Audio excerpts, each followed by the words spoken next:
नमस्कार। The deep dive में आपका स्वागत है। आज हम अरावली की पहाड़ियों की बात करेंगे, लेकिन ये कोई भूगोल की क्लास नहीं होने वाली।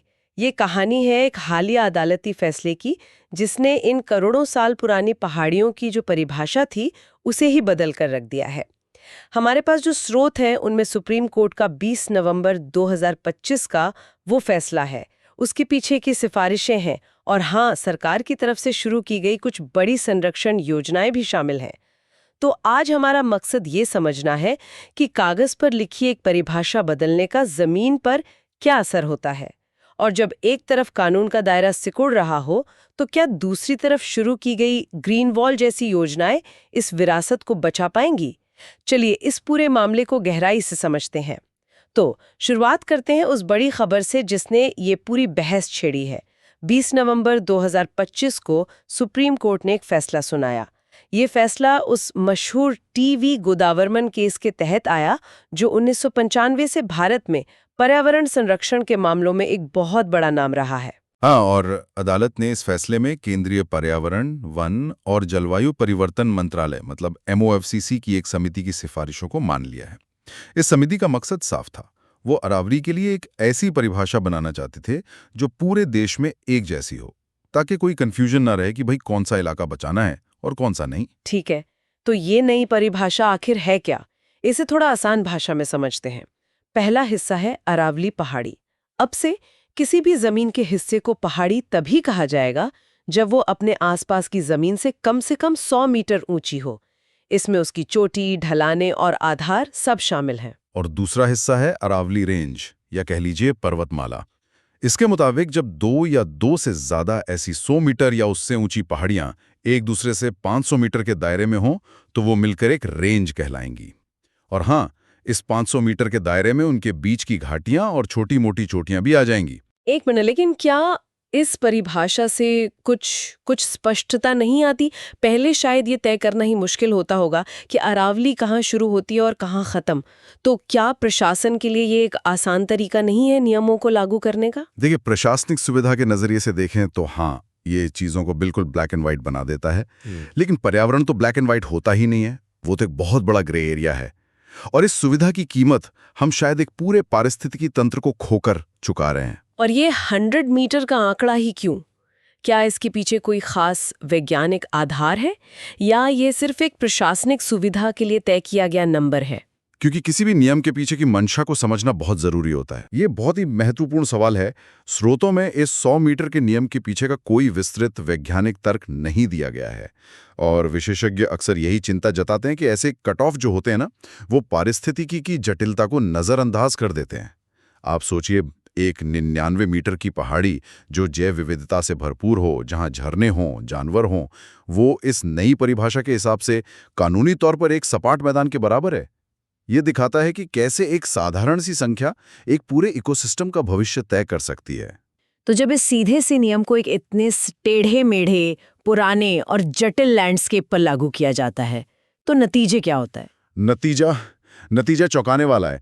इस एक परिभाषा ने अरावली के 90% से ज्यादा हिस्से को आधिकारिक तौर पर अरावली क्षेत्र के कानूनी संरक्षण से बाहर कर दिया है। 90% से ज्यादा? हाँ, इसमें वो सब कुछ शामिल है जिसे हम और आप अरावली समझते हैं। मतलब वो छोटी झाड़ियों वाली पहाड़ियां, घास के मैदान, चट्टानी पठार, वो सब अब कानूनी तौर पर अरावली नहीं है। चलिए एक पल के लिए कल्पना करते हैं।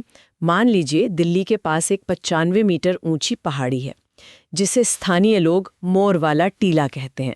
वहाँ दशकों से लोग सुबह टहलने जाते हैं, बच्चे खेलते हैं और वहाँ कई तरह के पक्षी रहते हैं। इस फैसले के अगले दिन उस पहाड़ी का स्टेटस क्या हो जाता है? कानूनी तौर पर वो मोर वाला टीला अब पहाड़ी नहीं रहा, वो सिर्फ एक जमीन का टुकड़ा है।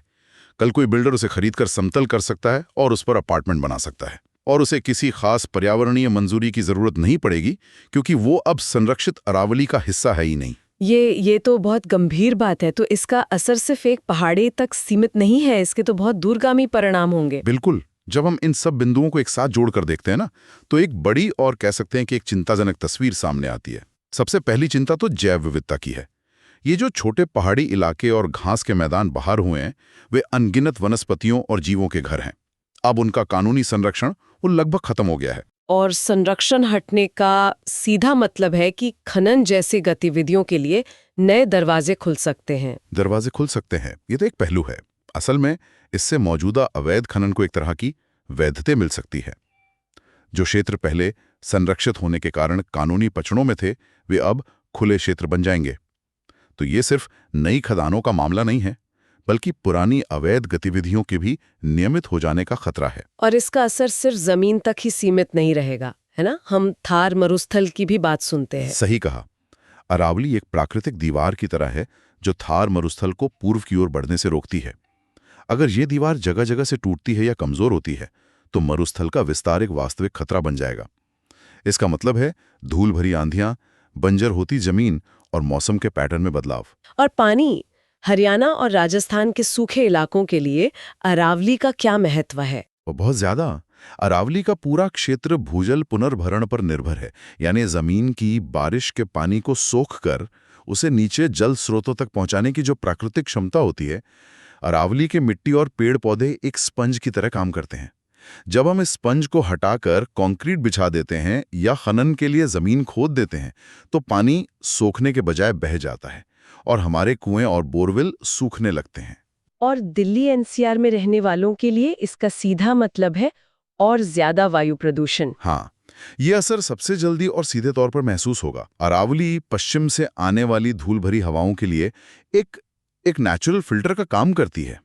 जब ये फिल्टर कमजोर होगा तो दिल्ली और आसपास के शहरों की हवा और भी जहरीली हो सकती है। तो ये सिर्फ पर्यावरण का मुद्दा नहीं है, ये सीधे तौर पर करोड़ों लोगों की सेहत से जुड़ा मामला है। ये समझने के लिए कि हम क्या खो रहे हैं, शायद हमें ये समझना होगा कि अरावली असल में है क्या। ये सिर्फ कुछ पुरानी पहाड़ियां नहीं है ना? बिल्कुल नहीं। ये पहाड़ियां तो इतिहास और पारिस्थितिकी का एक जीता जागता संग्रहालय हैं।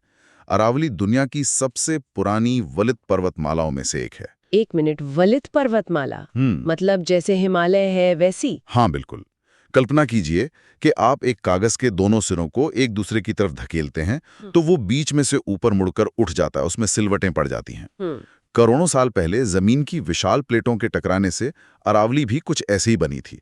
और जब हम कहते हैं कि ये प्री कैम्ब्रियन युग की है तो इसका मतलब है कि ये इतनी पुरानी है कि जब इसका जन्म हुआ तब धरती पर जीवन के नाम पर शायद सिर्फ सूक्ष्म जीव ही थे।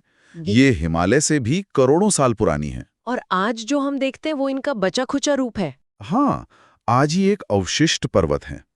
करोड़ों सालों की हवा, पानी और मौसम की मार झेलने के बाद जो कुछ बचा है वो हम देखते हैं। इनका विस्तार भी कमाल का है। ये गुजरात के खेड़ ब्रह्म से शुरू होकर राजस्थान और हरियाणा से गुजरती हुई दिल्ली की रायसीना हिल्स तक लगभग 692 किलोमीटर तक फैली हैं, जहां हमारा राष्ट्रपति भवन बना है। तो एक तरफ ये नई परिभाषा है जो इस विशाल विरासत के एक बड़े हिस्से को खतरे में डाल रही है। तो इस सब के जवाब में कुछ हो भी रहा है? क्या कोई उम्मीद की किरण है? हाँ, कोशिशें हो रही हैं और काफी बड़े स्तर पर हो रही हैं। इनमें सबसे महत्वाकांक्षी योजना है अरावली ग्रीन वॉल प्रोजेक्ट, जिसे मार्च 2023 में शुरू किया गया था। ग्रीन वॉल, ये सुनने में अफ्रीका के ग्रेट ग्रीन वॉल प्रोजेक्ट जैसा लगता है। क्या मकसद भी वैसा ही है? मकसद काफी हद तक वैसा ही है। योजना यह है कि गुजरात से दिल्ली तक फैली पूरी अरावली रेंज के दोनों तरफ 5 किलोमीटर चौड़ा एक हरा भरा गलियारा बनाया जाए। इसमें सिर्फ नए पेड़ लगाना ही नहीं, बल्कि पुराने जंगलों को फिर से घना करना, तालाबों और झीलों जैसे जल स्रोतों को पुनर्जीवित करना भी शामिल है। ये सुनने में तो बहुत प्रभावशाली है, लेकिन 692 किलोमीटर लंबी पर्वतमाला के दोनों तरफ 5 किलोमीटर का बफर जोन, ये तो एक बहुत बहुत बड़ा इलाका है। क्या इसके लिए जमीन अधिग्रहण की जरूरत पड़ेगी और इसका बजट कितना होगा? क्या ये योजना कागजों पर जितनी अच्छी लग रही है उतनी ही जमीन पर भी हो सकती है? आपने बिल्कुल सही मुद्दे उठाए हैं। ये इस प्रोजेक्ट की सबसे बड़ी चुनौतियां हैं। इसके लिए सरकार को सामुदायिक भूमि, पंचायत भूमि और निजी भूमि तीनों पर काम करना होगा। इसका बजट भी बहुत बड़ा है और ये केंद्र और राज्यों के समन्वय के बिना संभव नहीं है। लेकिन इसके पीछे का विजन सिर्फ अरावली को बचाना नहीं है, बल्कि भूमि क्षरण और मरुस्थलीकरण से निपटने के लिए देश भर में एक ग्रीन कॉरिडोर बनाने की बड़ी योजना का ये एक महत्वपूर्ण हिस्सा है। ये तो एक लंबी अवधि की योजना लग रही है। क्या इसके अलावा कोई फौरी और विस्तृत कार्य योजना भी है? जी, मई 2025 में उदयपुर में हुई एक कार्यशाला में अरावली लैंडस्केप पुनरुद्धार के लिए एक विस्तृत कार्य योजना का अनावरण किया गया। ये एक बहुत ही व्यापक रोड मैप है जो विज्ञान और समुदाय दोनों की भागीदारी पर जोर देता है। चलिए इसके कुछ मुख्य बिंदुओं पर बात करते हैं। पहला है पारिस्थितिकी पुनर्स्थापन। इसका क्या मतलब है? इसका सीधा मतलब है प्रकृति को खुद को ठीक करने में मदद करना।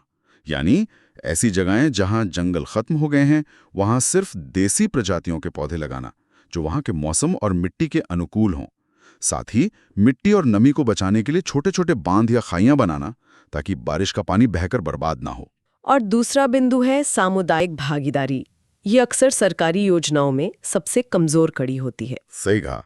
और इसीलिए इस योजना में इस पर बहुत जोर दिया गया है। ये माना गया है कि स्थानीय लोगों, खासकर वहां रहने वाली महिलाओं और युवाओं को शामिल किए बिना संरक्षण सफल हो ही नहीं सकता। उन्हें सिर्फ मजदूर की तरह नहीं बल्कि योजना बनाने से लेकर उसकी निगरानी करने तक हर स्तर पर भागीदार बनाने की बात है। तीसरा बिंदु नीति और शासन से जुड़ा है, मतलब नियम कानून। और चौथा है टिकाऊ आजीविका। ये सुनने में बहुत अच्छा लगता है, लेकिन जमीन पर इसका क्या मतलब है? क्या हम स्थानीय लोगों को शहद बेचने या होमस्टे चलाने के लिए कह रहे हैं, जबकि दूसरी तरफ बड़े खनन के दरवाजे खुल रहे हैं? यही इस योजना की सबसे बड़ी चुनौती और सबसे महत्वपूर्ण परीक्षा है। इसका मकसद है कि संरक्षण से लोगों की आय बढ़े, घटे नहीं। जैसे कृषि वानिकी, जिसमें किसानों को पारंपरिक फसलों के साथ ऐसे पेड़ लगाने के लिए प्रोत्साहित किया जाएगा जिनकी लकड़ी या फल की बाजार में कीमत हो। या फिर गैर लकड़ी वन उपज, जैसे गोंद, तेंदुपत्ता या औषधीय पौधों पर आधारित छोटे उद्यम शुरू करना। लेकिन आपका सवाल जायज़ है। एक छोटे इको टूरिज्म प्रोजेक्ट से होने वाली कमाई की तुलना एक बड़े माइनिंग प्रोजेक्ट के आर्थिक प्रभाव से कैसे की जा सकती है? यहीं पर नीति और राजनीतिक इच्छा शक्ति की असली भूमिका सामने आती है। और आखिरी बिंदु है अनुसंधान और नवाचार, मतलब टेक्नोलॉजी का इस्तेमाल। हाँ, यानी GIS मैपिंग और सैटेलाइट इमेजेस का इस्तेमाल करके ये पता लगाना कि कहाँ जंगल सबसे ज़्यादा खत्म हुए हैं, कहाँ पानी के स्रोत सूख रहे हैं और पुनर्स्थापन के काम का असर हो भी रहा है या नहीं। मतलब जो भी काम हो वो अंदाजे से नहीं बल्कि डेटा और विज्ञान के आधार पर हो। तो इन सब का निचोड़ क्या है? हमारे सामने एक अजीब सी, एक विरोधाभासी तस्वीर है। एक तरफ सुप्रीम कोर्ट की नई परिभाषा है जिसके कारण अरावली का 90% हिस्सा कानूनी संरक्षण के कवच से बाहर हो गया है, और दूसरी तरफ ग्रीन वॉल और विस्तृत कार्य योजना जैसी महत्वाकांक्षी पहल है जो इसे बचाने का वादा कर रही हैं। ये वास्तव में एक महत्वपूर्ण मोड़ है। स्रोतों में हमें संरक्षण के क्या और कैसे के बारे में तो बताया गया है, लेकिन असली सवाल इच्छा शक्ति का है। और यही वो विचार है जिस पर हमारे श्रोताओं को सोचना चाहिए। जब अरावली का इतना बड़ा हिस्सा अब कानूनी रूप से असुरक्षित है, तो क्या समुदाय आधारित पहल और ग्रीन वॉल जैसी परियोजनाएं उस भारी आर्थिक दबाव का मुकाबला करने के लिए पर्याप्त होंगी जिसे ये नई परिभाषा अनजाने में बढ़ावा दे सकती है? संरक्षण की ये नेक कोशिशें और विकास की आर्थिक मजबूरियों के बीच का संतुलन ही अरावली का भविष्य तय करेगा। असली सवाल ये नहीं है कि हम अरावली को कैसे बचा सकते हैं, बल्कि ये है कि क्या हम उसे सच में बचाना चाहते हैं जब उसे नष्ट करने में कहीं ज्यादा आर्थिक फायदा नजर आ रहा हो।